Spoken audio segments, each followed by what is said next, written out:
Pepsi की advertisement ऐसे की जाती है जैसे बहुत बड़े फनकार रहे हों, और वो वाकई ही अपने वक्त के बहुत बड़े फनकार भी थे और बहुत बड़े क्रिकेटर थे।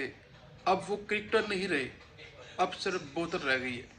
आगे मैं ये क्या बात कर रहा हूँ जी, मैं आपको बहुत ही पुरानी जो पिक्चर है वसीम अकरम की, अब्दुल रज़ाक की और जुनैद जमशेद, अल्लाह उन्हें जन्नत नसीब करे, उनकी सिर्फ पिक्चर जो सी है वो आपको दिखाऊंगा और आप खुद देखें और फैसला करें कि क्या इस तरह के लीजेंड दोबारा पैदा होंगे।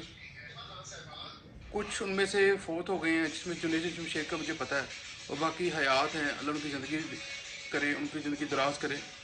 और अब इस तरह के लीजेंड कहाँ से पैदा होंगे जिनका नाम लेकर हमें खुशी महसूस होती है आज भी। लेकिन जिस तरह पाकिस्तानी क्रिकेट टीम का हाल हुआ है इस बार, वो बड़ा तकलीफ़ दे है, बहुत तकलीफ़ दे है। हर पाकिस्तानी इस गम में मुब्तला है।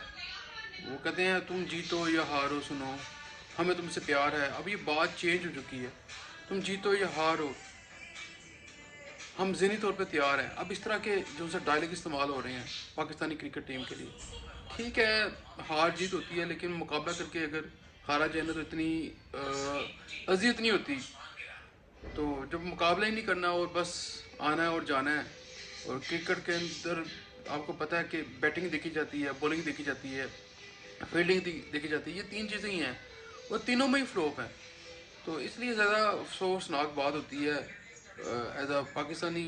और अब देखें ना, पाकिस्तान के अंदर जो उनसे चैम्पियन ट्रॉफी हो रही है और पाकिस्तानी टीम बाहर हो गई है। अब ये सारे लोग जो उनसे हैं वो क्या करेंगे जो पाकिस्तानी हैं? अब वो किसका मैच देखेंगे जाकर? ज़रा उनको ख्याल रखना चाहिए था, कम से कम जो उनसे ना सेमीफाइनल में चले जाते, वहाँ पे जाके हार जाते, या अगर स्टार्ट में ही हारना था तो मुकाबला करके हारते, हमें अफसोस ना होता। तो अब अफसोस हो रहा है कि पाकिस्तानी टीम चैम्पियन ट्रॉफी से बाहर हो गई है।